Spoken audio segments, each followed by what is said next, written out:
భక్తివన్ ప్రేక్షకులకి నమస్కారం.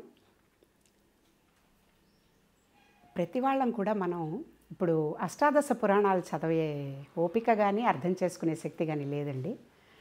సింపుల్గా అష్టాదశ పురాణాలని రెండు వాక్యాల్లో సత్యసాయి బాబా వారు చెప్పడం జరిగింది.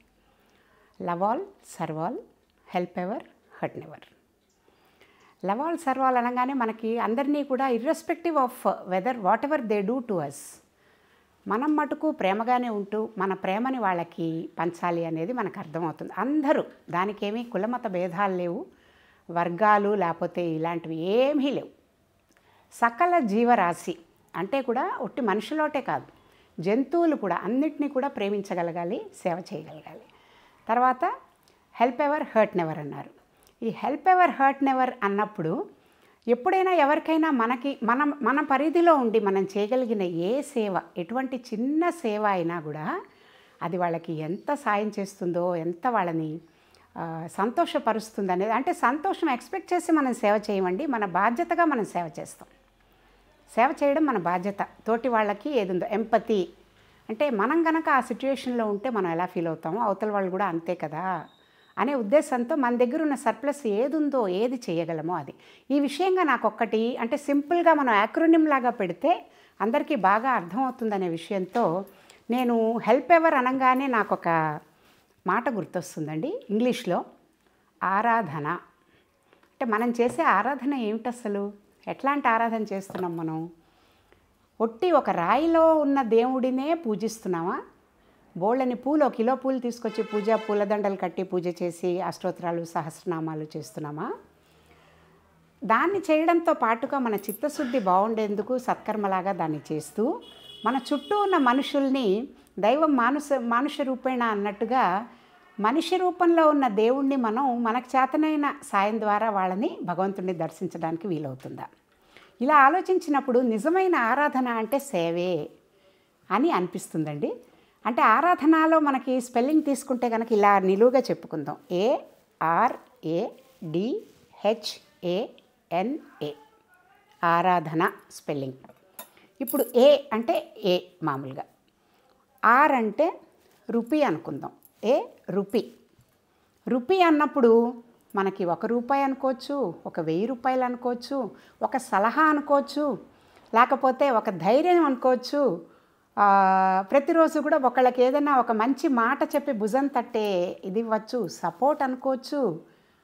ఏదన్నా కూడా ఒకటి అంటే ఏ రూపీ కానీ ఏ సలహా కానీ ఏదైనా కూడా ARలో రూపీ అన్న దగ్గర మనం దాన్ని రీప్లేస్ చేసుకోవచ్చు. తర్వాత ARA అంటే ఏ రూపీ ఏ, నెక్స్ట్ డే అంటే ప్రతిరోజు కనుక ₹1 కానీ ఒక సలహా కానీ ఎవరికైనా ఇచ్చి మనం సాయం చేస్తే అనే ఉద్దేశంలో ఆరాధన అని, మనం నిజమైన ఆరాధన ఇది అని చెప్పుకుంటున్నాం. డే తర్వాత డి తర్వాత హెచ్ ఉంది, హెల్ప్స్. హెచ్ అంటే హెల్ప్స్. మళ్ళీ ఎన్ నీడీ. ఏ అంటే ఏంటి? A rupee a day helps a needy angel. అంటే అవతల మనిషి ఒక ఏంజల్ అంటే దేవదూతలాగా వచ్చి మన ఎదురు పడినప్పుడు వాళ్ళకి నువ్వు ఏం చేయగలవో, నీ దగ్గర ఉన్న ఇప్పుడు నీ దగ్గర కాస్త డబ్బు ఉంది, డబ్బు నువ్వు లెస్ ఫార్చునేట్ వాళ్ళతో పంచుకో. నీ దగ్గర ఒక మంచి తెలివితేటలు ఉన్నాయి, సలహా ఉంది, జ్ఞానం ఉంది, ఆ జ్ఞానాన్ని నువ్వు 10 మందితో పంచుకో. పిల్లలు ఉన్నారు, వాళ్ళకు ఒక దిశానిర్దేశం చేసేంత శక్తి నీ దగ్గర ఉన్నది, రైట్ మార్గంలో వాళ్ళని పెట్టడానికి అది చెయ్యి. సమాజంలో క్లీన్ చేసేందుకు నీకు రోడ్డు మీద అంతా బాగలేదు అని విసుక్కుంటున్నావు, నీ వంతుగా నువ్వు ఎవరినైనా పెట్టి నువ్వు ఒక సిస్టమ్ని డెవలప్ చేసి ఆ చెత్త క్లియర్ చేసేందుకు కానీ, మన సిటీని మనం క్లీన్గా పెట్టుకోవడానికి కానీ కాలనీ వైజు నువ్వేమైనా చేయగలవా? ఏదైనా కావచ్చు. అంటే ఒకళ్ళు చేయగలిగినప్పుడు మనం పరిమితులు ఉంటాయి. మనం అందరికీ కూడా ప్రపంచం అంతా కూడా మనం ఒక తివాసి పరచడం చాలా కష్టం అవుతుంది. అదే అందరం కూడా కలిసి ఒక గ్రూప్గా వచ్చి ఆ గ్రూప్లోంచి మనం డబ్బులు వేసుకోవచ్చు, సలహాలు వేసుకోవచ్చు, ఒకళ్ళు తెలిసిన వాళ్ళు చెప్పుకోవచ్చు, ఫిజికల్గా హెల్ప్ చేసుకోవచ్చు. ఇలాంటివన్నీ చేసినప్పుడు ఏమవుతుందండి, 1% ఒక మనిషి చేసిన పని కంటే కూడా 100 మంది చేసిన దానికి శక్తి ఎక్కువ ఉంటుంది, సంఘటితంగా చేసే శక్తి ఎక్కువ ఉంటుంది. అది ఎక్కువ రోజులు లాస్టింగ్ ఇంప్రెషన్ కూడా ఇస్తుంది. A rupee a day helps a needy angel. అంటే ఈ కథ ఇలా చెప్పుకున్నప్పుడు మనం ప్రతిరోజు కూడా పొద్దున్న లేవంగానే కూడా ప్రాతస్మరణీయాలు అని చెప్పి కొన్ని చెప్పుకుంటాం. నిద్ర లేవంగానే కరాగ్రే వసతే లక్ష్మి, మంచం దిగేటప్పుడు భూమి తొక్కకూడదు అని చెప్పేసి భూమికి ప్రార్థన ఇలాంటివన్నీ చెప్పుకుంటాం. దాంతో భాగంగా లేవంగానే కూడా ఫస్ట్ మనం ఎఫర్మేషన్ ఇచ్చుకోవాల్సింది ఏంటండి? ఆరాధన. నిజమైన ఆరాధన ఏమిటి? A rupee a day helps a needy angel. ఈరోజు నా వంతుగా నాకు తారసపడిన వ్యక్తులందరి జీవితాల్లో కూడా కొంచెం వెలుగు నింపడానికి ప్రయత్నిస్తాను. నా వంతుగా ఈ సాయం చేస్తాను. ఇందులో మనం ఎగ్జాంపుల్స్ చెప్పుకోవాలంటే మహా వాళ్ళు ఉన్నారండి. మనం ఏం చేయగలం అనుకుంటాం. ఎందుకంటే గవర్నమెంట్ మెషినరీ మన దగ్గర లేదు, మనం బ్యూరోక్రాట్స్ కాదు, మనం బ్యాంక్లో పనిచేయట్లేదు, బ్యాంక్ హెల్ప్ చేద్దామంటే అని. కానీ ఎన్నో అందరికీ తెలుసు. వాట్సాప్ ద్వారా ఉదంతాలు వచ్చినవన్నీ అందరూ చూసుంటారు.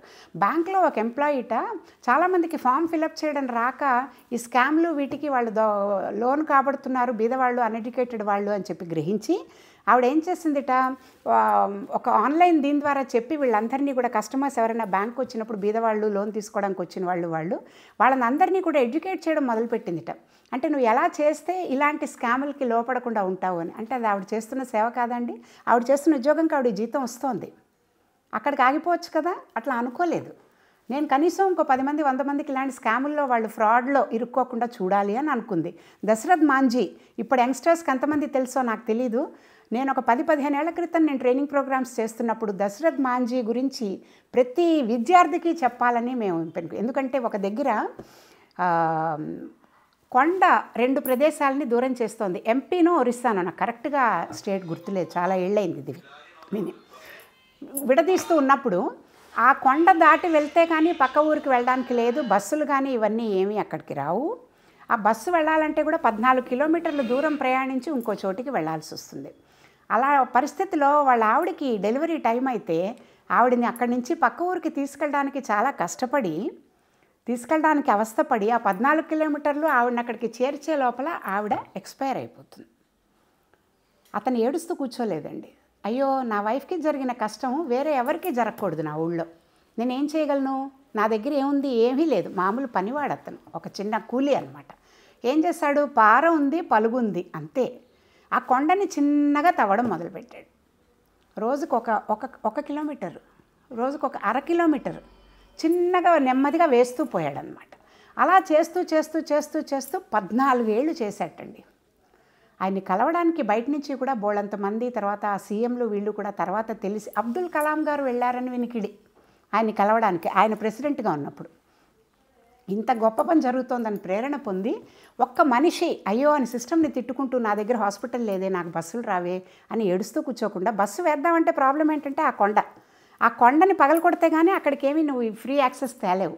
సో నాకు చీకటిగా ఉంది అని తిట్టుకుంటూ కూర్చోకుండా అతను సింగిల్ హ్యాండెడ్గా అతని ప్రయత్నం అతను చేసి తర్వాత ఆ 14 కిలోమీటర్ల దూరాన్ని కూడా తగ్గించి కొంత ఇదయ్యాక మిగతా కూడా స్టేట్ మెషినరీ కూడా అంతా ఎంటర్ అవ్వడం, దానికి చేయడం జరిగింది. తర్వాత అద్భుతంగా ప్రపంచం అంతా దీని వైపు చూసింది, బస్సులు రావడం మొదలుపెట్టింది. ఎవరు కారణం? ఫస్టు ఇలా ఉందని ఏడుస్తూ కూర్చోకుండా ఫస్ట్ దాన్ని పలుగు పారా పట్టుకుని పనిచేసిన దశరథ్ మాంజీ. వైఫ్ చచ్చిపోయిందని ఏడుస్తూ కూర్చోకుండా. సింధు తాయి గురించి మనం ఎన్నో వీడియోలు చూసాం. ఎంత గొప్పగా ఆవిడ ఎంత కష్టాలు పడి కూడా వాళ్ళ అనాథలందరినీ 2000 పైన అనాథల్ని ఆవిడ తల్లి అయి వాళ్ళని పోషిస్తోంది అని. అంటే ఏంటి? ఆరాధన. ఆవిడ ఇదే అనుకుంది. అలాగే రీసెంట్గా నేను ఇంకోటి విన్నానండి. ఒక ఆయన తమిళనాడులో తిరునల్వేలి డిస్ట్రిక్ట్లో ఒక ఆయన లైబ్రేరియన్, గవర్నమెంట్ లైబ్రేరియన్గా ఉద్యోగం చేసేవాట. ఉద్యోగం చేసి 35 ఏళ్ళు ఉద్యోగం చేశాడు. ప్రతి నెల అతనికి జీతం వచ్చేది. ఏం చేసేవాడు తెలుసా? అతని దగ్గర ఉన్నది 2 బట్టలు, పేర్లు 2 బట్టలు, హవాయి చెప్పులు, అంతే. అతను ఇంకేం కొనుక్కోలేదు. ఆ జీతం మొత్తం తీసుకెళ్ళి ఒక ఆర్ఫనేజ్కి ఇచ్చి అతను కూడా అక్కడే ఉండి పొద్దున ఉద్యోగం చేసుకుని సాయంత్రం అక్కడ ఆర్ఫనేజ్లో ఉన్న పిల్లలందరికీ ఫ్రీగా తనకి తెలిసిన విద్య చెప్తూ అక్కడే కాలక్షేపం చేసేవాడు. ఈ నెల జీతం ఒక దగ్గర ఇచ్చాడు, అక్కడ ఉన్నాడు. ఇంకో నెల జీతం వచ్చింది, ఇంకో దగ్గరికి వెళ్ళు, అక్కడ ఉండు, వాళ్ళకి చెప్పు, వాళ్ళకి ఆ డబ్బులు ఇవ్వు. ఇలా 35 ఏళ్ళు గడిచింది. పెన్షన్ వచ్చింది, రిటైర్ అయిపోయాడు, పెన్షన్ వచ్చింది. పెన్షన్ వచ్చిన దాన్ని మొత్తం 2 ఆర్ఫనేజ్లకి ఇచ్చేసి అక్కడ మళ్ళీ ఉండి అక్కడ ఉన్నాడు. ఇదంతా సైలెంట్గా జరుగుతుంది. 35 ఏళ్ళు గడిచి ఇంత లోపల మన ప్రభుత్వం గుర్తించలేదు, మన ఎవరు కూడా గుర్తించలేదు. ఎందుకంటే బ్రాండింగ్ లేదుగా. ఏదో చాలా మామూలుగా ఉండి ఎక్కడో చేసుకుంటున్న సైలెంట్గా పనిచేసే వాళ్ళని ఎవరు గుర్తించరు. వాళ్ళు కూడా ఈ గుర్తింపు కోసం ఎదురు చూడరు. వాళ్ళు సమాజం కోసం చేస్తున్నారు అంతే. వాళ్ళకి ఎవరి మెచ్చుకోలు అక్కర్లేదు. అయితే అతను ఏం చేశాడు, ఇంకా అలాగే చేస్తూ ఉన్నప్పుడు అమెరికాలో ఒక ఎన్‌జీఓలని ఇలాంటి వాటిల్ని సేవ చేస్తున్న వాళ్ళని ఎంకరేజ్ చేసే ఒక సంస్థ ఉన్నది. ఆ సంస్థ వాళ్ళు గుర్తించి అక్కడి నుంచి నువ్వు న్యూయార్క్ రావాల్సింది, మేము నిన్ను ఈ సంవత్సరం నువ్వు చేసిన సేవకి నీకు ఒక సత్కారం చేసి నీకు బెస్ట్ సర్వీస్ అవార్డు ఏదో ఇద్దామని చెప్పి అనుకుంటున్నాం అని పిలిచింది. వెళ్ళాడు అక్కడికి వెళ్ళి సత్కారం అందుకున్నాడు. 30 కోట్ల రూపాయలు ప్రైజ్ మనీ ఇచ్చింది. ఆ 30 కోట్ల రూపాయలని తీసుకుని మళ్ళీ ఇండియా వచ్చాడు. మళ్ళీ సేమ్ తమిళనాడుకు వెళ్ళి 30 ఆర్ఫనేజ్లకి తలా ఒకళ్ళకి తలా కోటి ఇచ్చాడు. ఇచ్చేసి దాన్ని వాళ్ళ ఆ కోటిలో వాళ్ళు ఎంత డెవలప్ చేసుకోగలరో అంత. ఇదంతా రజనీకాంత్కి తెలిసింది, సినీ యాక్టర్.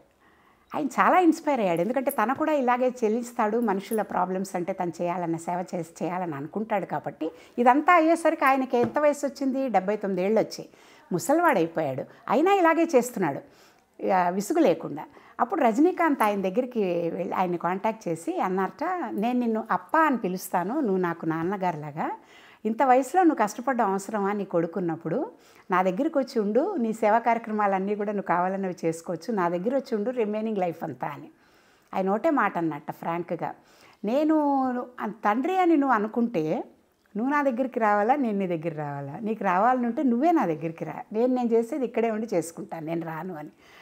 ఆయన చాలా ఇన్స్పైర్ అయ్యి ఏం చేస్తున్నట్ట, ప్రతి వారము వీకెండ్కి 2 రోజులు రజనీకాంత్ వెళ్ళి తిను ఎక్కడైతే ఉన్నాడో ఆర్ఫనేజ్లో ఎక్కడ చేస్తున్నాడో ఆ టైంకి అక్కడికి వెళ్ళి యాక్టింగ్ స్కిల్స్, మాట్లాడే ఇది, డ్యాన్సులు, తనకి తోచిన విద్య అది ఆ పిల్లలకి కొంచెం నేర్పించి తన వంతు బాధ్యతగా సమాజంకి ఏం చేయాలో అలా చిన్నగా చేసుకుంటున్నాడు. వీళ్ళందరి స్టోరీలు మనకు ప్రేరణ కాదా అండి? ఆరాధన అనే భాగ్యం మనం టాపిక్ కింద చెప్పుకుంటున్నప్పుడు చెయ్యాలి అనే మనసు ఉండాలి. కానీ మానవాళికి మనం చేయాలనుకుంటే ప్రపంచంలో ఎంతో ఉందండి. మన దగ్గర కనీసం కొంతమందికైనా మనం ఇన్ఫ్లుయెన్స్ చేసి వాళ్ళ జీవితాల్లో వెలుగు నింపడానికి ఈ కొత్త సంవత్సరంలో మనం ఏం చేయగలమో అలా మనం ఒకసారి ఆలోచించి ఆ దిశగా help ever, hurt never, love all, serve all అనే పద్ధతి కింద ఆరాధన అనే సూత్రాన్ని గుర్తుపెట్టుకుందాం. సాయిరామ్.